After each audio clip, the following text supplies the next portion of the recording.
কিন্তু সেখানে দেখলাম হুজুর নির্বিকার, হুজুর সন্তুষ্ট, এই খানাতেও হুজুর সন্তুষ্ট। আর আমার তো এই অবস্থা। সেই হুজুরের সাথে আমরা দেখছি, ঘটনা হুজুরও দেখছি। হুজুর আমরা এবারের ঘটনায় বলি, হুজুর গেলেন, আমরা সবাই খুব করতেছি, রাগ হচ্ছি। স্টোন ফিশ মানে পাথরের মাছ, পাথরের মাছ খাওয়ানো হলো আমাদেরকে। আমরা তো খুব বলতেছি আর হাসতেছি, ওই করতেছি। কিন্তু হুজুর কি শিক্ষা দিলেন? এখানে আপনারা আল্লাহর মেহমান। আল্লাহ যা রিজিক আপনাদের সামনে তুলে ধরছে, আলহামদুলিল্লাহ বলাটাই হলো আপনাদের কর্তব্য, যেহেতু আপনারা আল্লাহর মেহমান। কিন্তু আপনারা কি করতেছেন? এগুলো কি বলতেছেন? হুজুর কিন্তু আলহামদুলিল্লাহ বলতেছে। কত আমাদেরকে ওয়াজ করার আগে হুজুর কিন্তু আলহামদুলিল্লাহ বলতেছে, না আলহামদুলিল্লাহ বেস্ট বেস্ট মাশাআল্লাহ। তা আমরা চিন্তা করছি কি ব্যাপার, হুজুরের এটা বলতেছে, তাও তো বুঝতেছি না, মস্তকে জানতাম না। তখন আমরা অবাক হয়ে যাচ্ছিলাম যে কি ব্যাপার, হুজুরের এই আমাদেরকে দেখি। যাই হোক, পরে হুজুর ব্যাখ্যা দিলেন যে আল্লাহর মেহমান হিসাবে আল্লাহ আপনাদেরকে দয়া করে আনছেন, তাই 7,000 মাইল ভ্রমণ করে আজকে আপনি আল্লাহর ঘরে আসছেন। আল্লাহ যদি দয়া না করতো এখানে আসার তো তৌফিক আপনাদের ছিল না। সেখানে আল্লাহ যেই রিজিকটা আপনাদের সামনে দিচ্ছে আলহামদুলিল্লাহ বলে সেটা গ্রহণ করা উচিত ছিল। যেটা দেখলাম হুজুর কেবলার মধ্যে আর বর্তমান হুজুর কেবলার মধ্যে ইউনিক একটা। আমরা আসার পর তার তো যাইতেই পারে না এই পর্যন্ত। আমরাই তো লাস্ট গেলাম। এটা মারাত্মক। আমরাই লাস্ট গেলাম 19 সালে। আমরা যে গেলাম হুজুরের সাথে, আমরা যারা বা আমাদের সাথে সারা পৃথিবীর যে লোকরা হজ করতে পারছে, এরপরে আর হজ হচ্ছে না, কেউ যেতে পারতেছে না হজে। যে বৃষ্টি পাইলাম আমরা আরাফার ময়দানে, কঠিন বৃষ্টি, এবং 12 বছর না কত বছর পরে ওই বৃষ্টিটা হইল। হুজুর আসলেন, হুজুর আসার সাথে সাথে বৃষ্টি ভেঙে এসে পড়ল। আমি তো এখন চিন্তা অস্থির যে আল্লাহ হুজুর ভিজা যাবে এসে, হুজুর তো এই ভিজার জন্য অস্থির। এটা যে রহমতের বৃষ্টি তখন তার বুঝি নাই। সমস্ত মানুষ খুশিতে অস্থির যে এরকম বৃষ্টিটা আমরা এই সৌদি আরবে দেশে, আমাদের দেশের মতো বৃষ্টি, তাবু টাবু ভেঙে একদম একাকার অবস্থা হয়ে তুমুল বৃষ্টি। তো আল্লাহর খাস রহমত, সেই রহমতের অবস্থায় আমরা সবাই ইনশাআল্লাহ সেখানে হুজুরের সাথে থেকে ইভেন কালকেও বলছিল যে হুজুর থাকে থেকে হজ করা আর এমনি একা একা হজ করার মধ্যে কাল করতে পারেন। তো আল্লাহর খাস রহমত, আল্লাহর খাস দয়া, আল্লাহ সেই সুবর্ণ সুযোগ আমাদেরকে দিয়েছেন।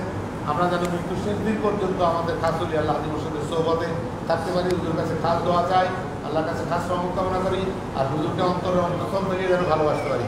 বাহ্যিক ভালোবাসা দেখাইলাম, কিন্তু হুজুরের নীতিগুলো মানলাম না। হুজুর বলছেন বিনয়ের সাথে কথা বলেন, কাউকে ধমকাবেন না, কারোর সাথে রাগান্বিত কথা বলবেন না। সেই চেষ্টাটা না করে, চেষ্টাটা অন্তত করতে হবে। আমি সেই চেষ্টাটাও না করে আমি আরো বেশি বেশি করে রাগ হইলাম, বেশি বেশি করে মানুষকে করলাম। হুজুর বলছে বাচ্চাদেরকে একটু আদরের, মহব্বতের, স্নেহের ভাষা দিয়ে কথা বললেন, স্নেহের সাথে আলাপ করবেন। আমরা সেটা না করে উল্টা করলাম। রেজাল্ট কী হলো? আমার ক্ষতি আমি করলাম। তো আমি এটা বুঝতে পারতেছি না, আমি নিজে করতেছি কিন্তু বুঝতে পারতেছি না। কেন বুঝতে পারতেছি না? শয়তান যেহেতু আমার উপর গায়েব হয়ে আছে। আমরা সেটা যেন বন্ধু, আমি অনেক ব্যাখ্যা থাকতে পারে, আমি এই করছি সেই করছি, সব ব্যাখ্যার বড় ব্যাখ্যা হলো যে হুজুরের নির্দেশ নাই এটাতে, সুতরাং আমরা ওটা করতে পারবো। এই ডিটারমিনেশন নিয়ে দরবারে আসতে হবে, বসতে হবে, থাকতে হবে। আর এই ডিটারমিনেশন না থাকলে ক্ষতি হবে আমার, এবং আমার কার্যক্রমের দ্বারা ক্ষতি হবে বিবেকদের। এটা যদি আমরা করি তাহলে আমরা বিপদগ্রস্ত হয়ে যাবো। ওদের কাছে খাস দোয়া চাই, আল্লাহর কাছে খাস রহমত কামনা করি। এখানে একটা অ্যাডমিনিস্ট্রেশনের ল্যাকিংস হয়ে যাচ্ছে, যার কারণে যে যেভাবে চিন্তা করতেছে সে সেভাবে অ্যাকশন শুরু করে দিচ্ছে। এটা তো অ্যাকশন দেখানোর জায়গা না, অ্যাকশন করার জায়গা না, এখানে মান্যতার জায়গা, মেনে যাওয়ার জায়গা। কোরআন শরীফের শিক্ষা থেকে হুজুরের মাধ্যমে আমরা জানি বিসমিল্লাহির রহমানির রহিম, সামি'না ওয়া আতা'না গুফরানাকা রাব্বানা ওয়া ইলাইকাল মাসির। আব্বা সবসময় এই আয়াতটা বলতেন এবং এটা মেনে চলতে চেষ্টা করতেন। আমরাও যেন সেভাবে ওনাদের শিক্ষণীয় পথে এটা চেষ্টা করি, এবং সর্বোপরি আল্লাহর কোরআনের আয়াত হুজুরের শিক্ষা থেকে আমরা জানছি, সেই হিসাবে যেন আমরা এটা মানি। মানার মধ্যেই কামিয়াবি, না মানার মধ্যে কোনো কামিয়াবি নেই। তার প্রমাণ হইল শয়তান। শয়তান যেটা বলে হামসে বড়া কোন হয়, আনা খায়রুম মিনহু, এগুলো তার ভিতরে যে সেই বীজগুলো আছে, সেই বীজগুলো আমাদের ভিতরে ইনজেক্ট করতেছে। আর ওই ইনজেকশন পাই আমরা ওই টিকা নিয়ে আমরা খুব দুর্দান্তভাবে আনা খায়রুম মিনহু দেখাচ্ছি। কোথায়? আল্লাহ দরবার। এগুলো যেন না করতে পারি। হুজুর কাছে খাস দোয়া চাই, আল্লাহর কাছে খাস রহমত কামনা করি। বলি আল্লাহ মুর্শিদের খেদমত এবং দরবারের খেদমত করতে করতে মুসলমান হিসেবে পড়াতে করে দোয়া চাই।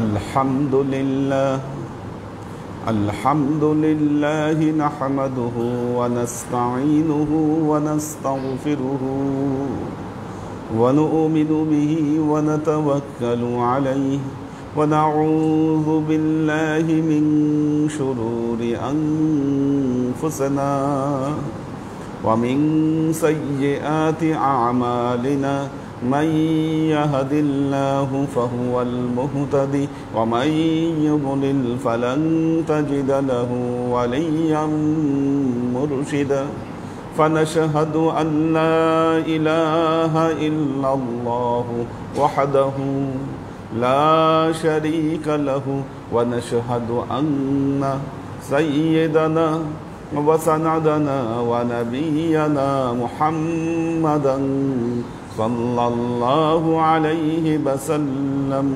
الذي أرسله الله بالحق بشيرا ونذيرا وداعيا إلى الله بإذنه وسراجا منيرا وقال الله تعالى في كلامه المجيد وفرقانه الحميد ما كان محمد أبا أحد من رجالكم ولكن رسول الله وخاتم النبيين وكان الله بكل شيء عليما إن الله وملائكته يصلون على النبي يا أيها الذين آمنوا صلوا عليه وسلموا تسليما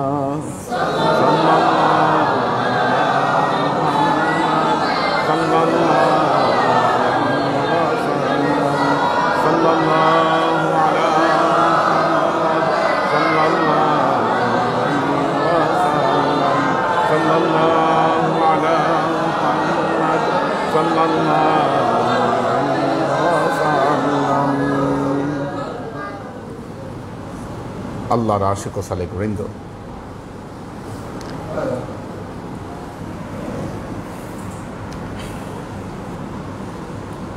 أعوذ بالله من الشيطان الرجيم بسم الله الرحمن الرحيم واستعينوا بالصبر والصلاة وإنها لكبيرة إلا على الخاشعين الذين يظنون أنهم ملاقو ربهم وأنهم إليه راجعون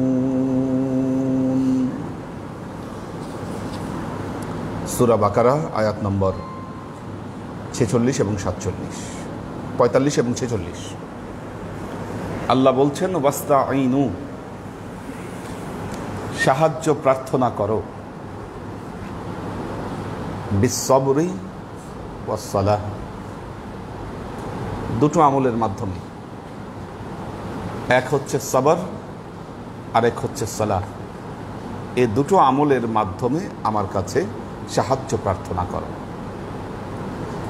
কেউ কেউ বলেছেন সবর শব্দের অর্থ হলো সাওম, রোজা। যেহেতু আল্লাহ নবী বলেছেন ওহুয়া শাহরুস সাবর, রমজান মাস হচ্ছে সবরের মাস বা ধৈর্যের মাস। এই জন্য বান্দার এই যে এক মাস সিয়াম সাধনা, এই সিয়াম সাধনার মাধ্যমে বান্দাকে সবর করতে হয়। দ্বিতীয়ত হচ্ছে সবর দুইভাবে করা যায়, আরও দুইভাবে করা যায়। এক হচ্ছে বিপদে আপদে সবর করা। এখন দেখেন আল্লাহ বলেছেন ওয়াস্তাঈনু, সাহায্য প্রার্থনা করো। মানুষ সাহায্য চায় কখন? যখন বিপদে পড়ে। বিপদ ছাড়া কিন্তু সাহায্যের দরকার হয় না। কি আপনি সাহায্য চাবেন কোন সময়? সমস্যা থাকলে, বিপদে পড়লে, নাহলে কিন্তু আপনি সাহায্য চাবেন না। আল্লাহ প্রথম মেথড যেটা দিচ্ছেন সেটা বলছেন যে সাহায্য প্রার্থনা করো। এক নম্বর হলো সবর। বিপদ আপদ আসছে, তুমি মুমিন, বিপদে অস্থির হলে চলবে না, সবর করতে হবে, দৃঢ় থাকতে হবে, আল্লাহর প্রতি বিশ্বাস থাকতে হবে। বিপদ যিনি দিয়েছেন তিনি বিপদ থেকে উদ্ধার করবেন। প্রথম শর্ত হলো সবর। সবরের তৃতীয় পন্থা পাপ কাজ থেকে সবর করা। পাপ কাজ থেকে সবর করা। আল্লাহ তার প্রিয় বান্দাদেরকে পাপ কাজ দিয়ে পরীক্ষা করেন, সহজ করে দেন, পাপ কাজ পথ খুলে দেন। হ্যাঁ, পরীক্ষা, পরীক্ষা এটা আল্লাহ তার সামনে উপস্থাপন করেন দুইভাবে। অবৈধ টাকা পয়সা, অবৈধ টাকা পয়সা, অবৈধ নারী, এগুলো দিয়ে আল্লাহ পরীক্ষা করেন মুমিনকে। তো এই দুই অবস্থায় আল্লাহর উপরে সবর করা, সেখান থেকে বিরত থাকা। তো দেখুন, সাহায্য প্রার্থনা করতে গেলে আপনি সবরে আসলে, সবরের ভেতরে আসলে প্রথমেই পাপ কাজ থেকে দূরে থাকতে হবে আপনাকে, এবং বিপদে আপদে আপনি যে অবস্থায় পড়েছেন সেখানে ধৈর্য ধারণ করতে হবে, না হলে কিন্তু কাজ হবে না। দ্বিতীয়ত হলো আসসালা, সালাতের মাধ্যমে আল্লাহর নবীর উপর কোনো বিপদ আসলে তিনি প্রথমেই যেই কাজ করতেন, নামাজে দাঁড়িয়ে যেতেন। এটা আল্লাহ নবীর জীবনের অভ্যাস, নামাজে দাঁড়িয়ে যেতেন। খন্দকের যুদ্ধের রাতে একজন সাহাবী উঠলেন রাতে বেলায়, দেখতে আল্লাহ নবী কি করছেন, দেখলেন আল্লাহ নবী নামাজরত অবস্থায়। ঠিক তেমনি বদরের যুদ্ধের রাতেও একজন সাহাবী আল্লাহ নবীকে দেখতে গেলেন, দেখলেন আল্লাহ নবী সেজদারত অবস্থায় দোয়া করছেন। আল্লাহ নবীর সাহাবী যারা ছিলেন তারাও এইভাবে কোনো সমস্যায় পড়লে, কোনো বিপদের খবর শুনলে প্রথম যে কাজ করতেন, সাথে সাথে সালাতে দাঁড়িয়ে যেতেন, নামাজে দাঁড়িয়ে যেতেন। হযরত আব্দুল্লাহ ইবনে আব্বাস রাদিয়াল্লাহু তাআলা আনহু সফররত অবস্থায় ছিলেন। সফররত অবস্থায় তার ভাই কুসামের শাহাদাত বরণের খবর ওনার কাছে এসে পৌঁছালো। উনি উটের উপরে ছিলেন, সাথে সাথে উট থামিয়ে দিলেন, উটকে বসিয়ে দিয়ে নেমে নামাজে দাঁড়িয়ে গেলেন, এবং নামাজে দাঁড়ানোর পরে বিভিন্ন ধরনের অনেকক্ষণ তিনি নামাজ পড়লেন, এবং নামাজ আদায় করার পর এই দুই আয়াত তিনি তেলাওয়াত করতে শুরু করলেন, ওয়াস্তাঈনু বিস-সাবরি ওয়াস-সালাহ ইন্নাহা লাকাবীরাতুন ইল্লা আলাল খাশিঈন। কাজী আল্লাহর নবীর সাহাবীদেরও অভ্যাস ছিল, কোনো বিপদে পড়লে তারা নামাজে দাঁড়িয়ে যেতেন। আল্লাহর নবীর সাহাবীরা বলেন, পৃথিবীতে মুসলমানদের কোন বিপদ পরাহত করতে পেরেছিল? কোনো বিপদ আপদ তাদেরকে পরাহত করতে পারেনি। সারা পৃথিবী শাসন করেছে মুসলমানেরা। আজকে মুসলমানেরা অত্যাচারিত হচ্ছে কেন? কারণ তারা বিশ্বাসের এই জায়গাটা থেকে সরে যাচ্ছে। আপনি কয়দিন বিপদে পড়ে আগে নামাজের মাধ্যমে আল্লাহর কাছে সাহায্য প্রার্থনা করছেন বলেন? কি মামলা খাইছেন, খোঁজ করছেন বড় বড় উকিল কই আছে? মামলায় পড়ছেন, বড় বড় উকিল খোঁজ করছেন। জমি জমা নিয়ে সমস্যায় পড়ছেন, দেখছেন এটা কে মিউচুয়াল করে দিতে পারে, সেগুলো আগে খুঁজছেন। দুনিয়াবি বিপদে পড়েছেন, পুলিশি হয়রানিতে পড়েছেন, এলাকার প্রভাবশালী কে আছে, নেতা কে আছে, সেই খোঁজ আগে করছেন। অসুস্থতা অনুভব করছেন বা অসুখে পড়েছেন, বা ছেলে সন্তান বা বাচ্চা কাচ্চার কারো অসুখ হয়েছে, সর্বপ্রথম কি করেছেন? ডাক্তার কে আছে সেই খোঁজ করছেন। নামাজে দাঁড়াইছেন কবে? যদি না দাঁড়িয়ে থাকেন তাহলে উম্মতে মুহাম্মদী হয়ে আপনি কি অভ্যাস দাঁড় করালেন? যে আল্লাহ কোরআনে, দেখুন আল্লাহ কিন্তু কোরআনে সব কিছুর সমাধান দিয়ে দিয়েছেন। আপনি মুমিন, আপনার কাছে কোনো বিপদ আপদ আসতে পারবে না, আপনাকে কোনো বিপদ আপদ পরাহূত করতে পারবে না যদি আপনি এই দুই আমলের উপরে কায়েম থাকেন। ইনশাল্লাহ এটা আমাদের দৃঢ় বিশ্বাস। বিশ্বাস করে লাভ হবে কি? আপনি আজকে এমন মুসলমান, 5 ওয়াক্ত নামাজই পড়েন না, আবার এক্সট্রা নামাজ বিপদে পড়লে আপনি পড়বেন কি? 5 ওয়াক্ত নামাজেরই ঠিক নাই, এক্সট্রা নামাজ কি পড়বেন আপনি? কি আপনি যদি এমন মুসলমান হন তাহলে আপনার উপরে কি বিপদ আপদ আসলে কিভাবে এটা সমাধান করবেন আপনি? আল্লাহর আশিক ও সালেক বৃন্দ, জীবনকে বদলানো প্রয়োজন, জীবনকে বদলে দেওয়া প্রয়োজন। ওয়াস্তাঈনু বিস-সাবরি ওয়াস-সালাহ ওয়া ইন্নাহা লাকাবীরাতুন ইল্লা আলাল খাশিঈন। আল্লাহ বলছেন এটা অনেক কঠিন কাজ, এটা অনেক কঠিন কাজ। কারা ছাড়া? ইন্নাহা লাকাবীরাতুন ইল্লা আলাল খাশিঈন। খাশিঈন বান্দা ছাড়া এই কাজটা করা অত্যন্ত কঠিন কাজ, অত্যন্ত কঠিন ব্যাপার।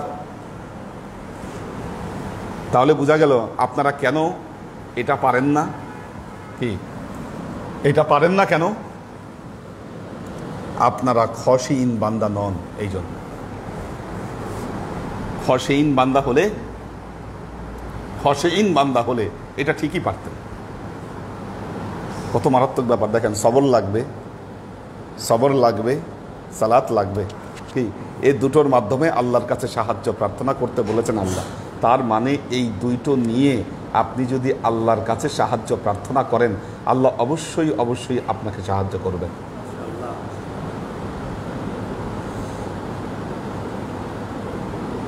এখন সাওমের তিনটা অর্থ যদি আমরা ধরি, এক হচ্ছে রোজা, সবরের, বিপদ আপদে সবর করা, অর্থাৎ বিপদে পড়লে ঈমান হারা হলে চলবে না, অস্থিরতা চলবে না। কি বিপদে পড়েছেন? গতকাল দেখলাম একজন, আমি ওই লোককে ব্যক্তিগতভাবে চিনতাম, ওনার নাম এম.এ. আউয়াল, এমপি ছিল তরিকত ফেডারেশনে, গ্রেফতার হয়েছে কাকে হত্যা করার জন্য। হয়তো ভেজাল করছিল দুনিয়াবিভাবে। সেই আউয়াল, হ্যাঁ, আপনাদের ওই দিকের তো কোন এলাকার এমপি উনি অ্যারেস্ট হয়েছে। হ্যাঁ, ওই যে কাকে হত্যা করেছে, বাবার সামনে কোপায় হত্যা করছে, এবং হত্যাকারী হত্যা শেষ করে ওনাকে ফোন দিচ্ছে, বলছে যে স্যার ফিনিশড।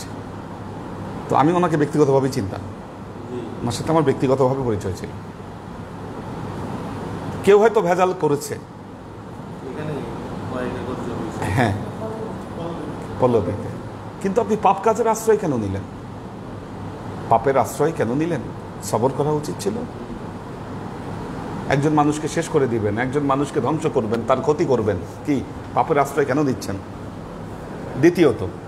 দ্বিতীয়ত যে বান্দা খশিইন হবেন তাকে অবশ্যই পাপ কাজ থেকে বিরত থাকতে হবে, পাপ কাজের সময় ধৈর্য ধারণ করতে হবে। বিশেষ করে দুটো বিষয়কে উল্লেখ করেছেন। একটা হলো আল্লাহ বান্দাকে পরীক্ষা করেন নারী ঘটিত বিষয় দিয়ে, দ্বিতীয় হলো অর্থনৈতিক বিষয় দিয়ে। কি অবৈধ টাকার লোভ সামলাতে পারে না অনেকেই। অফিসার, আপনি অফিসার, সরকারি অফিসার, কত টাকা, বিভিন্ন কাজে টাকা। এই যে ভূমি অফিস বা এই যে আমাদের এই যে 12তলা যেটা বলে আমাদের হাউজিংয়ের সব কাজকর্ম যেখানে হয়, ওখানে গেলে বোঝা যায় যে ঘুষ কারে বলে। আদালতের ওয়াল নাকি টাকা খায়, ওয়ালগুলাও নাকি টাকা খায়, ইট সব টাকা খায়, এরকম অবস্থা। হ্যাঁ, আপনি জাজ বিচার করবেন, টাকা খেয়ে আপনি বিচার পরিবর্তন করে দিচ্ছেন। এগুলো বাস্তব। যে যত উঁচু পদে আছে তত বেশি টাকার টোপ দিলে সে ধরা খায়। তো এই যে অবস্থা, আল্লাহ তো বান্দাকে এ দুটো দিয়ে পরীক্ষা করছেন। তো যেই বান্দা এর মধ্যে আছেন, কি তিনি তো খশিইন হতে পারবেন না, তিনি।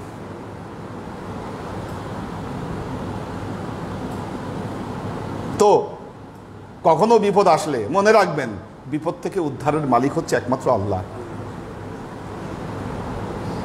আল্লাহ। উনি ছাড়া আপনাকে কেউ রক্ষা করতে পারবে না, কেউই না। দুনিয়াবি চেষ্টা করছেন, হচ্ছে না, ফেইলিওর হচ্ছে। যত রকম চেষ্টা আছে, ডাক্তার দেখাইলে সবসময় কি ডাক্তারের চিকিৎসায় অসুখ সারে? সবসময় ডাক্তারের চিকিৎসায় অসুখ সারে না। কিন্তু আল্লাহ রহম করলে কি অনেক ডাক্তারের কাছে ঘুরছেন, কোনো ডাক্তারের চিকিৎসায় অসুখ সারে নাই। হঠাৎ করে এক ডাক্তার এমন এক ওষুধ দিচ্ছে, একটা 2 পয়সার ওষুধ, খেয়ে সেরে গেছে। এরকম ভুরি ভুরি উদাহরণ আছে। করোনাতে, গতবারের করোনাতে আছে 1 নম্বরে এক ভদ্রলোক আচ্ছা। 3টা ওষুধ বানাইতো, যে যা দিত নিত, টাকা কোনো ছিল না। ওই 3টা ওষুধ আমিও খাইছি। আচ্ছা, আমার আর হয় নাই, আমার মেয়ের হয়েছে, আমার হয় নাই গতবারের কথা। যাক, এই যে একটা ওষুধ খুব কম দামে হয়তো ওষুধ নিচ্ছেন, ওটাতেই কাজ হচ্ছে কেন? আল্লাহর জন্য। আল্লাহ চাইলে কাজ হবে, নাহলে হবে না। সহিহ বুখারীতে আসছে, ঔষধ ভেতরে গিয়ে আল্লাহর কাছে অনুমতি চায় যে আল্লাহ আমি কাজ করব। কাজেই আল্লাহর আশেক ও সালেক বৃন্দ, আল্লাহ মুমিন বান্দাকে পরীক্ষা করেন। এই পরীক্ষা থেকে উদ্ধারের নিয়মও আল্লাহ বলে দিয়েছেন, এবং আল্লাহ বলেছেন খশিইন বান্দা ছাড়া এই কাজ করা মানুষের পক্ষে এত সহজ বিষয় নয়। তারপরের আয়াতে আল্লাহ বলছেন الذين يظنون أنهم ملاقو ربهم وأنهم إليه راجعون। খশিইন বান্দা কারা? আল্লাযীনা, যারা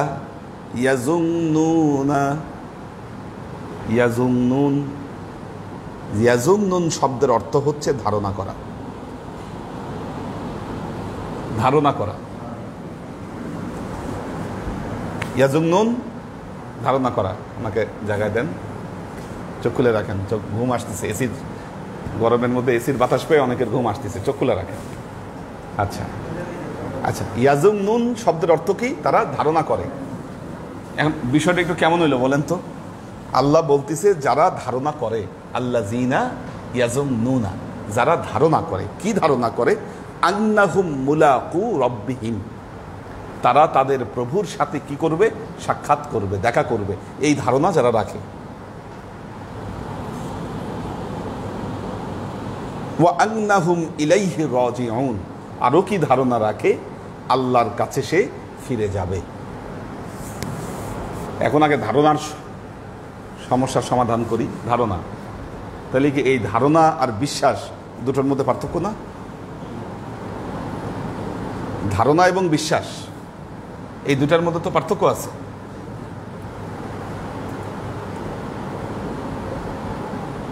দেখুন, পবিত্র কোরআনে যত জায়গায় জন্নুন শব্দটি ব্যবহার হয়েছে, ধারণা অর্থে নয়, বিশ্বাস অর্থে ব্যবহৃত হয়েছে। না হলে হিসাব মতে ধারণা শব্দটা বিশ্বাসের ক্ষেত্রে একটা নেগেটিভ ওয়ার্ড। কারণ মুসাইলামা কাজ্জাব, হযরত বেলাল আযান দিতেন, আশহাদু আন্না মুহাম্মাদুর রাসূলুল্লাহ, আমি সাক্ষ্য দিচ্ছি যে মুহাম্মদ সাল্লাল্লাহু আলাইহি ওয়াসাল্লাম তিনি আল্লাহর রাসূল। আর মুসাইলামার যে মুয়াজ্জিন ছিল, সে আযান দিত, আশহাদু আন্না মুসাইলামা ইয়াজুন্নু আন্নাহু রাসূলুল্লাহ। ঠিক আছে, মুসাইলামা ধারণা করে সে আল্লাহর নবী। মুসাইলামা ধারণা করে সে আল্লাহর নবী না, সে ধারণা করে না। ও মুয়াজ্জিন আযান দিচ্ছে এইভাবে যে মুসাইলামা ধারণা করে মুসাইলামা হচ্ছে আল্লাহর নবী। হয়তো রাগ হয়েছে কি না হয়েছে। তো বিষয় হলো ইয়াজুন্নুন শব্দটি, এটা পবিত্র কোরআনের যত জায়গায় এসেছে এটা বিশ্বাস অর্থে এসেছে। দুজন, একজন হচ্ছে আল মুজাহিদ ইবনুল জাবার। দেখুন, ইলমে তাফসীর বর্তমান সময়ে আমাদের তাফসীর নিয়ে একই কোরআনের আয়াত দিয়ে মানুষ উল্টা পাল্টা মন গড়া যা ব্যাখ্যা দেওয়ার তাই দিচ্ছে, উল্টা পাল্টা ব্যাখ্যা দিচ্ছে।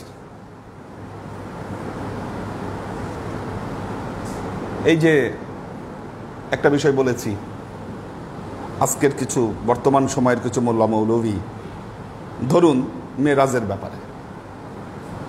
ব্যাপারে সূরা নজমে এসেছে মেরাজের কথা। আচ্ছা, ওনারা বলতেছে মেরাজের রাতে, আমরা সালাফি বলে যাদেরকে চিনি, বলছে মেরাজের রাতে আল্লাহ নবী আল্লাহকে দেখে নাই, সিদরাতুল মুনতাহা পর্যন্ত গেছে, তার উপরে যায় নাই। এই সমস্ত কথাবার্তা বলে, দেখবেন ইউটিউব সার্চ দিলে দেখবেন এরকম বহুত মৌলানা আছে। আল্লাহর নবী যে আল্লাহর আরশে গিয়েছেন, আল্লাহর সাথে দেখা করেছেন, এই মতামত দিয়েছেন হযরত আব্দুল্লাহ ইবনে আব্বাস রাদিয়াল্লাহু তাআলা আনহু। উনি বলেছেন। এখন তাফসির কারক কারা? এই তাফসির কারকের স্তর কোন জায়গায়, কোন স্তরের কারা তাফসির কারক, এটা যদি আপনি না জানেন, মুফাসসির যদি আপনি না জানেন, আন্দাজে নিজের মন গড়া ব্যাখ্যা আপনারা করবেন। কাজে আপনারা যারা তাফসির শুনছেন, তাফসির কারকদের নাম আপনাদের জানতে হবে, কিছু নাম মনে রাখতে হবে। রাসূল মুফাসসিরিন, আল্লাহর নবীর সাহাবীদের মধ্যে যিনি সবচাইতে এলমে তাফসিরে পারদর্শী ছিলেন, তিনি ছিলেন হযরত আব্দুল্লাহ ইবনে আব্বাস রাদিয়াল্লাহু তাআলা আনহু। মানে আল্লাহ নবীর যে চাচা, হযরত আব্বাসের ছেলে, চাচাতো ভাই, আপন চাচাতো ভাই আল্লাহ নবীর, আব্দুল্লাহ ইবনে আব্বাস রাদিয়াল্লাহু তাআলা আনহু, যার কবর আছে এখন তায়েফে। আমরা এবার গিয়েছি, জিয়ারত করেছি যার কবর, ওনার কবর। তায়েফে গেলাম, এক জায়গায় ফল খাইলাম আমরা সবাই মিলে, একটা ঘেরা একটা জায়গা, ওইটাই হচ্ছে হযরত আব্দুল্লাহ ইবনে আব্বাস রাদিয়াল্লাহু তাআলা আনহুর কবর। ওইটা উনি হচ্ছেন রাসূল মুফাসসিরিন। ওনার চাইতে ইলমে তাফসিরে পারদর্শী কেউ ছিল না প্রাথমিক স্তরে। আল্লাহর নবীর সাহাবী হযরত আনাস বিন মালিক রাদিয়াল্লাহু তাআলা আনহু, কি ইনি ছিলেন বড় মুফাসসির। হযরত ইকরামা রাদিয়াল্লাহু তাআলা আনহু, ইনি ছিলেন বড় মুফাসসির। হ্যাঁ হ্যাঁ, পরবর্তীতে সে ইসলাম কবুল করেছে এবং বড় মুফাসসির হয়েছে হযরত ইকরামা রাদিয়াল্লাহু তাআলা আনহু, আবু জাহেলের ছেলে। তো এরকম প্রাথমিক স্তরে, যেমন এই তাফসিরের ক্ষেত্রেই প্রথম যার নাম বললাম, মুজাহিদ ইবনে জাবার, মুজাহিদ ইবনে জাবার, ওনার জন্ম হচ্ছে 21 হিজরিতে। ওনার জন্ম 21 হিজরিতে। উনি হযরত আলী রাদিয়াল্লাহু তাআলা আনহুর কাছ থেকে সরাসরি ওনার ছাত্র ছিলেন। হযরত মুজাহিদ হযরত আলী রাদিয়াল্লাহু তাআলা আনহুর ইন্তেকালের পর হযরত আব্দুল্লাহ ইবনে আব্বাস রাদিয়াল্লাহু তাআলা আনহুর শিষ্যত্ব গ্রহণ করেন এই হযরত মুজাহিদ। ওনার ডাইরেক্ট ছাত্র ওনাদের, মুজাহিদ ইবনে জাবার। আরেকজন মুফাসসির আবুল আলিয়া, আবুল আলিয়া, আবুল আলিয়া আল্লাহর নবীর সময় তিনি ইসলাম কবুল করেননি। আল্লাহর নবীর ইন্তেকালের পর হযরত আবু বকর রাদিয়াল্লাহু তাআলা আনহুর সময় এসে তিনি ইসলামকে কবুল করেছেন। হযরত আবুল আলিয়া বলেছেন, এখানে আসলে ইয়াজুন্নুন শব্দটি দ্বারা এলেমকে বোঝানো হয়েছে, এলম। এবং এরকম তেলাওয়াতও করেছেন কেউ কেউ, আন্নাহুম ইয়ালামুনা, ইয়াজুন্নুন শব্দের পরিবর্তে কেউ কেউ এই তেলাওয়াত করেছেন, আল্লাযীনা ইয়ালামুনা আন্নাহুম মুলাকু রাব্বিহিম ওয়া আন্নাহুম ইলাইহি রাজিউন। যারা যারা জানে যে তারা আল্লাহর সাথে সাক্ষাৎ করবে এবং আল্লাহর কাছেই তারা ফিরে যাবে, এই বিষয়ে যারা জানে তারাই হচ্ছে খশিন বান্দা। কি জানে? কি জানে বলেন? আল্লাহর সাথে দেখা হবে এই বিশ্বাস করে এবং আল্লাহর কাছেই ফিরে যাবে, ফিরে যাবে। আচ্ছা, জন্নুন শব্দটা কোরআনে দেখেন, আরো যে জায়গায় জন্নুন শব্দগুলো এসেছে, জন্নুন শব্দগুলো কোরআনে যেখানে এসেছে দেখেন, আল্লাহ তার কালামে পাকে বলছেন, ওয়ারাআল মুজরিমুনা আন-নারা ফাযান্নু আন্নাহুম মুআকিউহা ওয়া লাম ইয়াজিদু আনহা মাসরিফা। আল্লাহ বলছেন ওয়ারাআল মুজরিমুন, পাপীরা, ওয়ারাআল মুজরিমুন যারা মুজরিম, যারা পাপী, তারা কি করবে? ওয়ারাআল মুজরিমুনা আন-নারা, কাল কিয়ামতের ময়দানে এই পাপীরা যখন আগুন দেখবে, পাপীরা যখন আগুন দেখবে, আগুন দেখলে কি হবে?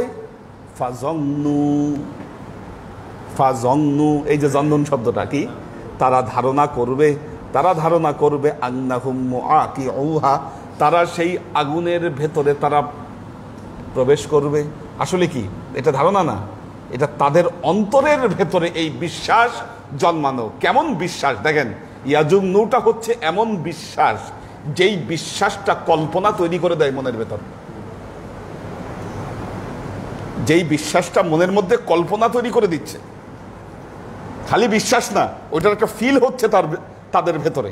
কি আন্নাহুম ইয়াজুন্নু আন্নাহুম মুআকিউহা, তাদের ভেতরে এই ফিল হচ্ছে যে না আমরা কি করব, ঢুকবো। অকাট্য বিশ্বাস, এটা এমন বিশ্বাস যেটা ফিল নিয়ে আসে ভেতরে। ওয়া আন্নী যানানতু আন্নী মুলাকি হিসাবিয়া, আরেক আয়াতে আল্লাহ বলছেন আমি জানতাম ইন্নী যানানতু, আমি জানতাম যে আমি হিসাবের মুখোমুখি হব। কি আমি হিসাবের মুখোমুখি হব, আমাকে হিসাব দিতে হবে। কি জানান্তু, দেখেন জংনুন শব্দটাই ব্যবহার করা হয়েছে। কাজেই যারা ধারণা করে মানে যারা বিশ্বাস করে, কি করবে তারা? আল্লাহর সাক্ষাৎ লাভ করবে। এখন দেখুন জন্নুন শব্দ কেন আনলেন? এই বিশ্বাসটা হলো এমন বিশ্বাস যেই বিশ্বাসটা তার মনের মধ্যে কল্পনা তৈরি করে দেয়। কিসের কল্পনা? আল্লাহকে দেখার কল্পনা। কি কত মারাত্মক জিনিস। তাফসীরে রুহুল মাআনিতে বলা হচ্ছে যে তারা আল্লাহর কথা চিন্তা করতে করতে মুরাকাবার হালতে চলে যায়। কি এখানে ইয়াজুন্নুন শব্দটা এই অর্থ দিয়েছে, মুরাকাবার হালতে চলে যায়, তারা দেখতে পায়। কি দেখুন, জিব্রাইল আমিন এসে আল্লাহ নবীকে 3টা প্রশ্ন করলেন, ইয়া রাসূলুল্লাহ মাল ঈমান মাল ইসলাম। 3 নম্বর প্রশ্ন ছিল মাল ইহসান। আল্লাহ নবী বললেন আনতা আবুদুল্লাহ কাআন্নাকা তারাহু ফাইন লাম তাকুন তারাহু ফাইন্নাহু ইয়ারাকা। আনতা আবুদুল্লাহ, ইহসান হচ্ছে ওই অবস্থার নাম। আনতা আবুদুল্লাহ, এমন ভাবে আল্লাহর ইবাদত করো কাআন্নাকা তারাহু, যেন তুমি তাকে দেখছো। ফাইন লাম তাকুন তারাহু, যদিও তুমি তাকে দেখতে না পাও, ভেতরে এই ফিল নিয়ে আসো ফাইন্নাহু ইয়ারাকা, সে তোমাকে দেখছে। কাজেই খশিন বান্দা যারা, তারা সবসময় ফিল করে, কি ফিল করে? আন্নাহুম মুলাকু রব্বিহিম, তারা তাদের প্রভুর সাক্ষাৎ লাভ করবে। কি নামাজের সময়ও এটা ফিল হয়? সব সময় ফিল হয় না, আল্লাহর সাথে কিন্তু আমাকে দেখা করতে হবে। আর দ্বিতীয় ফিলটা কি হয়? ওয়া আন্নাহুম ইলাইহি রাজিউন, তারা আল্লাহর কাছে ফিরে যাবে। কি তারা আল্লাহর কাছে ফিরে যাবে। কারা কারা এটা ফিল করেন? কি সবাই ফিল করেন? আচ্ছা, তাহলে এই কথা বলার আগে বলি, মৃত্যুর জন্য কারা প্রস্তুত? Very good. এটার অর্থ হচ্ছে মৃত্যুর জন্য প্রস্তুত থাকতে হবে আপনাকে প্রতিটা মুহূর্তে। এই মুহূর্তে আপনার মৃত্যু হলে,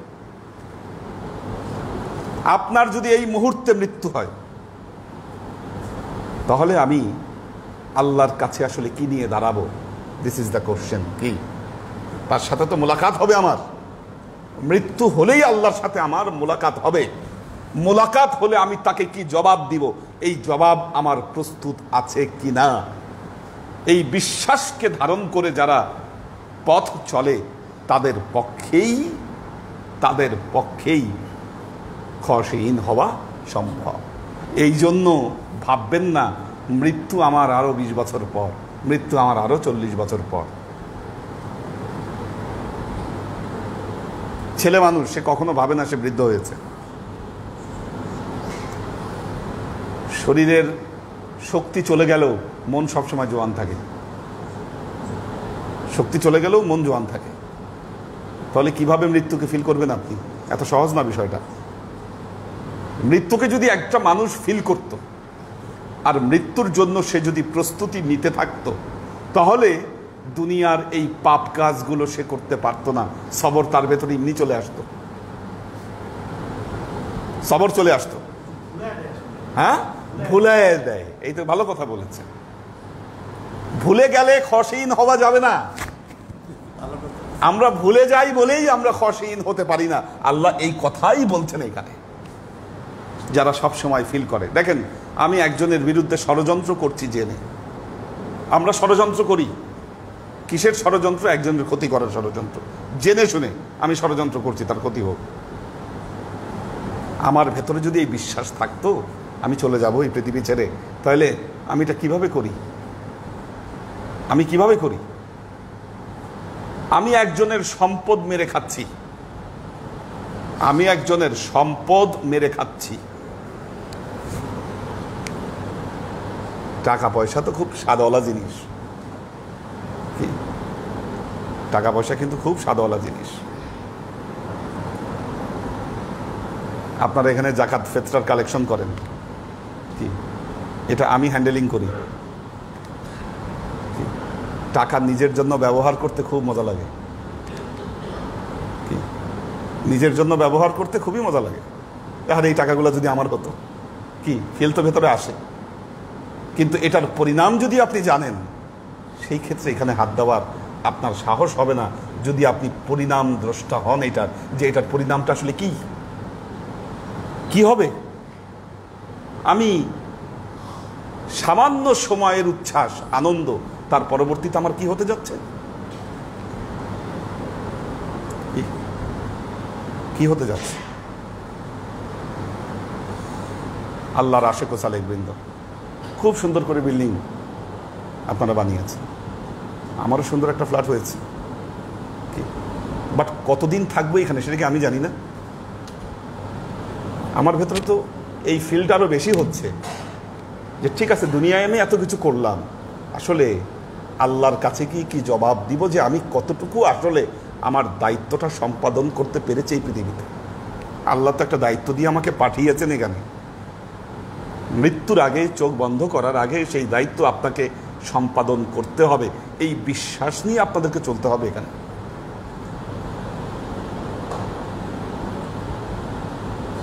একটা মুহূর্ত এই দায়িত্ববোধকে ভুলে গেলে চলবে না, এই বিশ্বাসকে ভুলে গেলে চলবে না।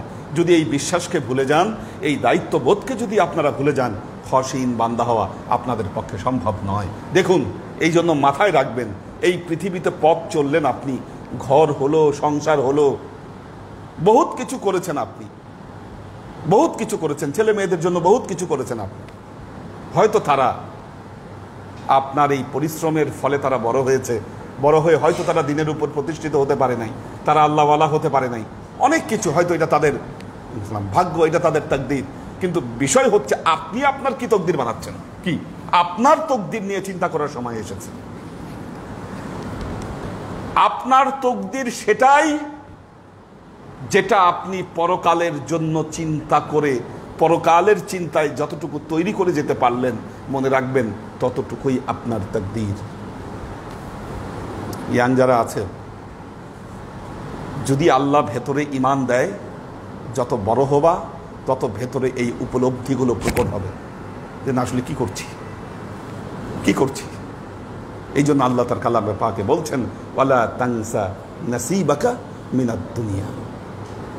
এই দুনিয়া থেকে তুমি তোমার নসিবকে গড়তে তুমি ভুলে যেও না।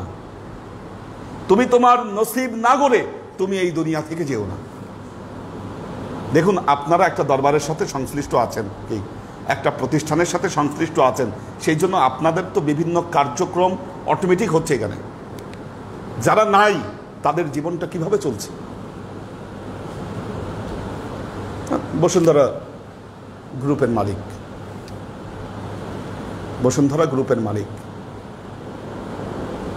আমার বিশ্বাস আপনারা তাকে দেখে ঈর্ষান্বিত হন, এত সম্পদ আল্লাহ দিয়েছে। তার ছেলে সোবান রোলস রয়েস গাড়ি চালায়, যেটার দাম 21 কোটি টাকা, 21 কোটি টাকার গাড়িতে চলে সে।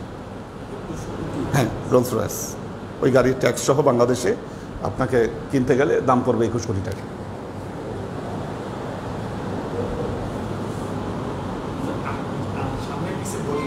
বডিগার্ড।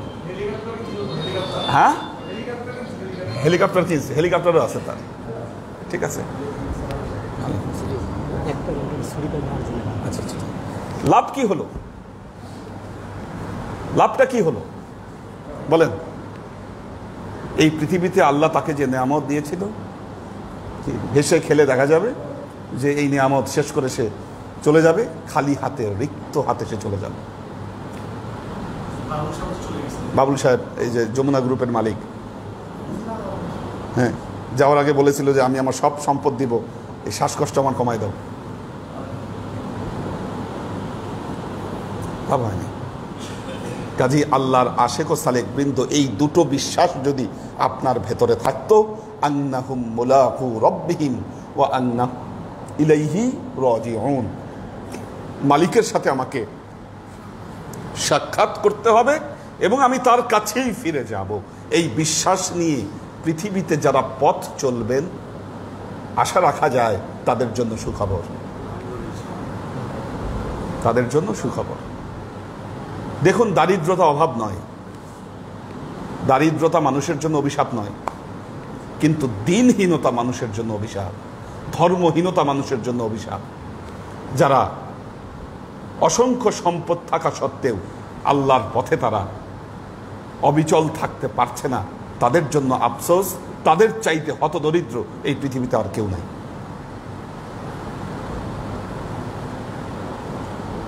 আল্লাহ আমাদেরকে রক্ষা করুন।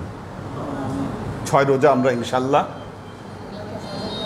6 রোজা আমরা ইয়ার থেকে শুরু করবো ইনশাল্লাহ, আগামী রবিবার থেকে শুরু করব। আমরা শনিবার রাতে খাবো, শনিবার রাতের থেকে খেয়ে আমরা কালকে শনিবার, কালকে রাতে, হ্যাঁ সেহরি, হ্যাঁ সেহরি খেয়ে ইনশাল্লাহ আমরা রবিবার থেকে রোজা আমরা শুরু করব।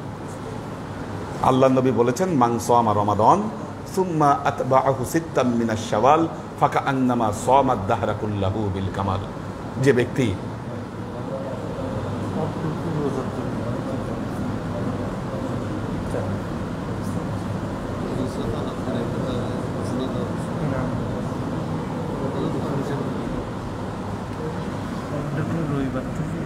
আচ্ছা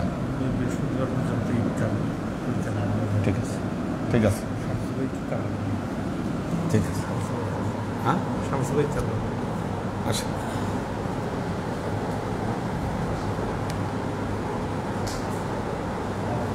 ইফতারির জন্য তো,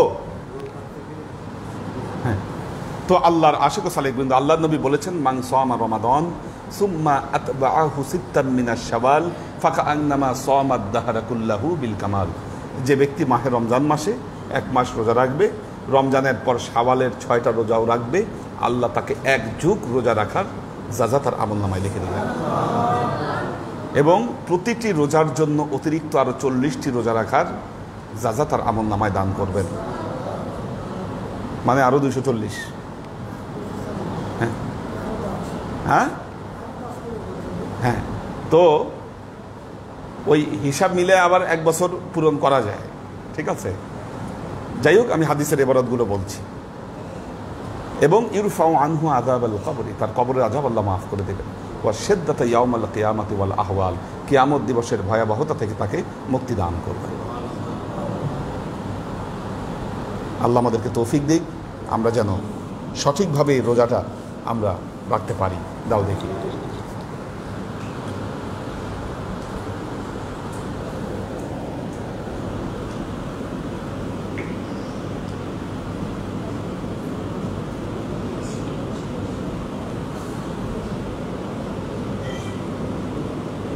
সাগর সরকার আছেন, আমাদের নাজিমুদ্দিন ভাইয়ের ফ্যামিলি আছেন,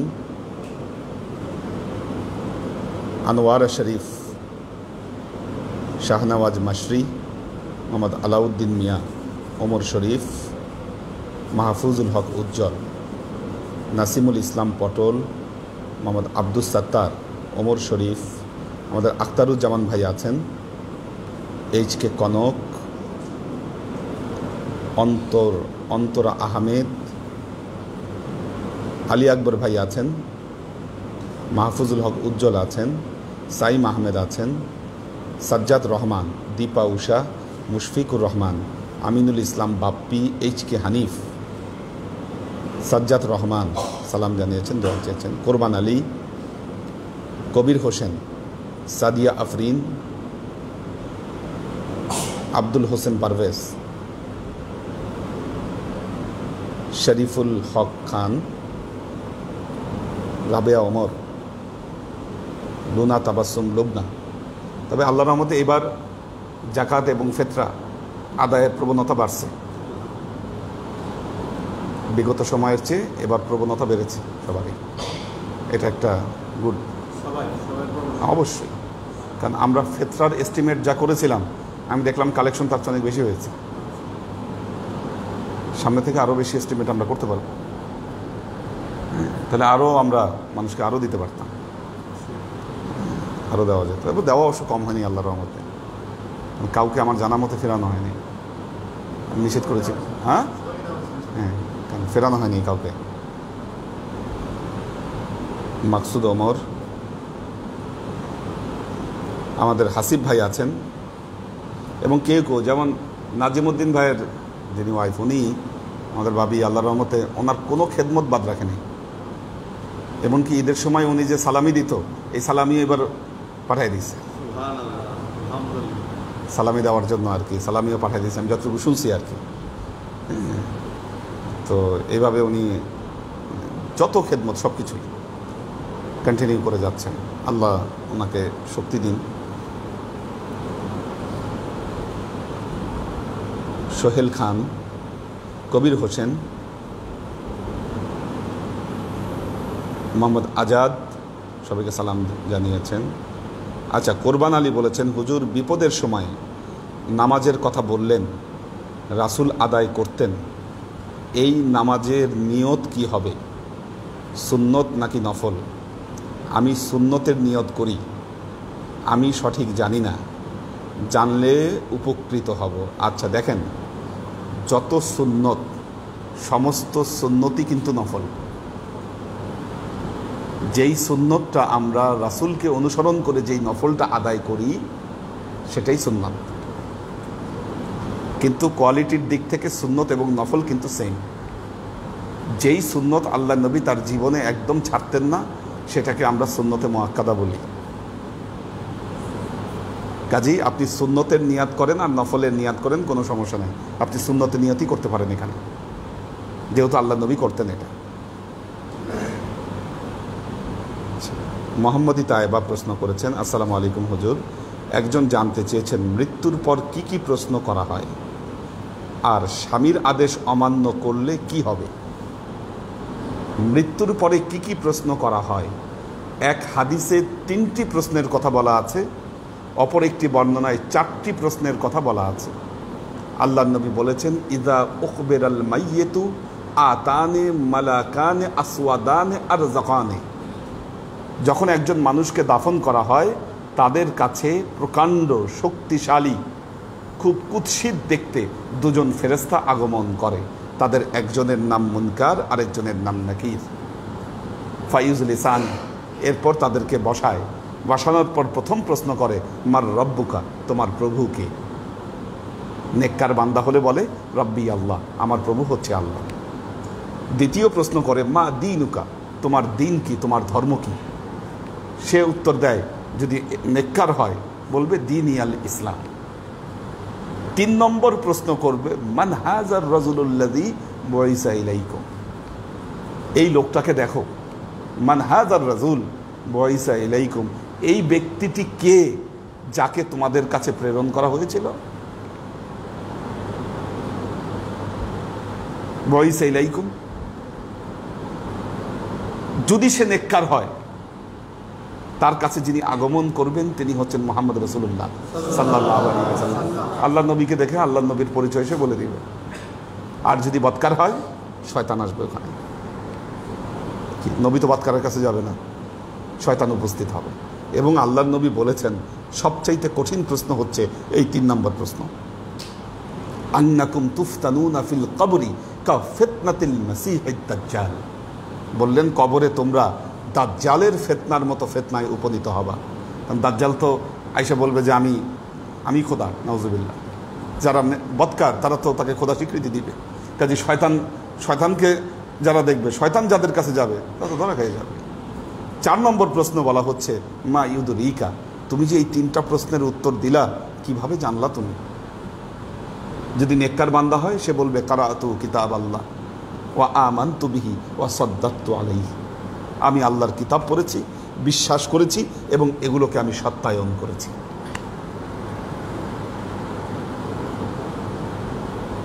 যখন এই প্রশ্নগুলোর উত্তর দিয়ে দিবে ফায়ুনাদি মুনাদি মিনাস সামা ক্বাদ সাদ্দাকা আবদি, উপর থেকে একজন ডাক দিয়ে বলবে আমার বান্দা সত্য কথা বলেছে, সত্য কথা বলেছে।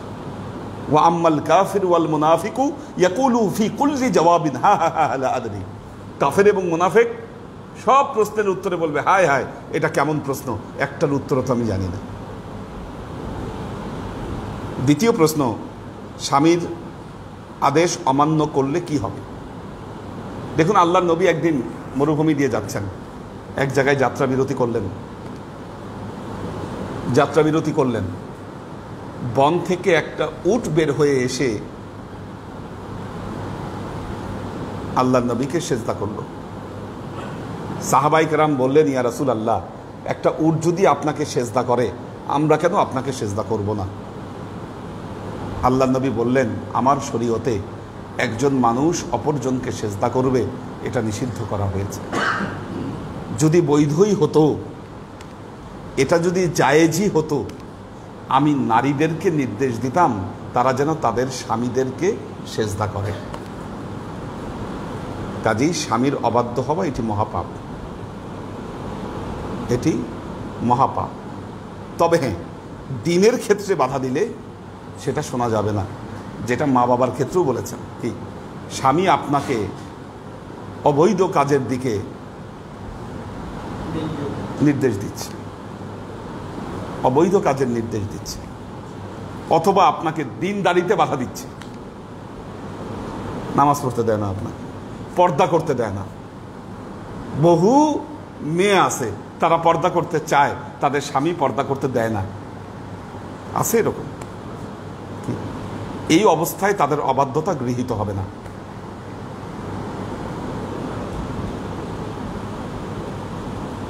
এইচ.কে কনক,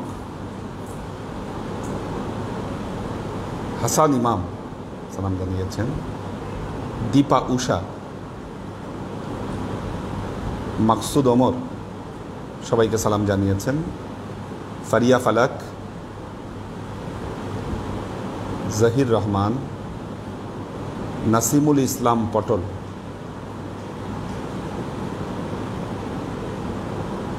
নাসিমুল ইসলাম পটল। আচ্ছা, আসসালামু আলাইকুম হুজুর, আমি পটলের ছেলে সৈয়দ ইত্তেহাদুল আজমাইন। আমি প্রতি ওয়াক্তের নামাজের শেষে জ্ঞান অর্জনে আল্লাহর বরকত লাভ করার জন্য রব্বি জিদনি ইলমা ওয়া রব্বি ইশরাহ লি সাদরি পড়ি। আচ্ছা, এখন আমল বাড়ানোর জন্য সূরা আলাকের প্রথম 5 আয়াতের উপর আমল করব কিনা তার অনুমতি চাচ্ছি। জি, আপনি আমল করতে পারেন, করা যাবে। সূরা আলাক প্রথম 5 আয়াত, যেটা আল্লাহ নবীর উপর প্রথম নাজিল হয়েছে। আল্লাহ কালামে পাকে বলেছেন ওয়ানুনাজ্জিলু মিনাল কুরআন মা হুয়া শিফাউ ওয়া রাহমাতুল লিল মুমিনিন। আমি কোরআনে মুমিনদের জন্য শফা এবং রহমত নাজিল করেছি।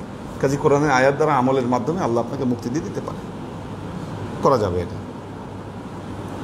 মনোয়ার নূর মানিক আছেন, মুস্তাফিজুর রহমান আছেন, আব্দুস সাত্তার ভাই আছেন, একরামুল হক আমিন আছেন। আচ্ছা, মাকসুদ ওমর বলেছেন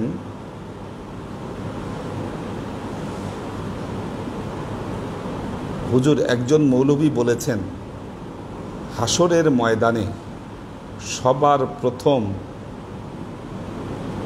মা যাকে ডাক দিবেন, কি মা যাইকে ডিকে দিবেন, কতটুকু যুক্তিযোগ্য? আসলে এটা বুঝতে পারছি না আপনার কোশ্চেনটা। মা যাইকে ডিকে,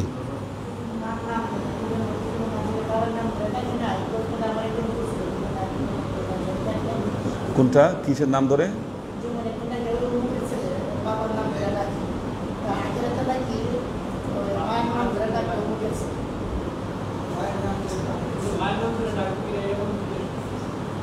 মানে মায়ের নাম ধরে ডাকবে কিনা? আচ্ছা, প্রথমত হচ্ছে আল্লাহ পবিত্র কোরআনে যেটা নির্দেশ দিয়েছেন মানুষকে, সবাই যেন মানুষকে তার বাবার নামের সাথে সম্পৃক্ত করে রাখে। হ্যাঁ, এটা পবিত্র কোরআনে আল্লাহ নির্দেশ দিয়েছেন মানুষকে যেন বাবার নাম ধরে ডাকে। আল্লাহর নবীর পালিত পুত্র ছিল জায়েদ, হযরত জায়েদ আল্লাহর নবীর পালিত পুত্র। অনেকেই তাকে জায়েদ বিন মোহাম্মদ বলতো, জায়েদ বিন মোহাম্মদ বলতো, যেহেতু পালিত পুত্র।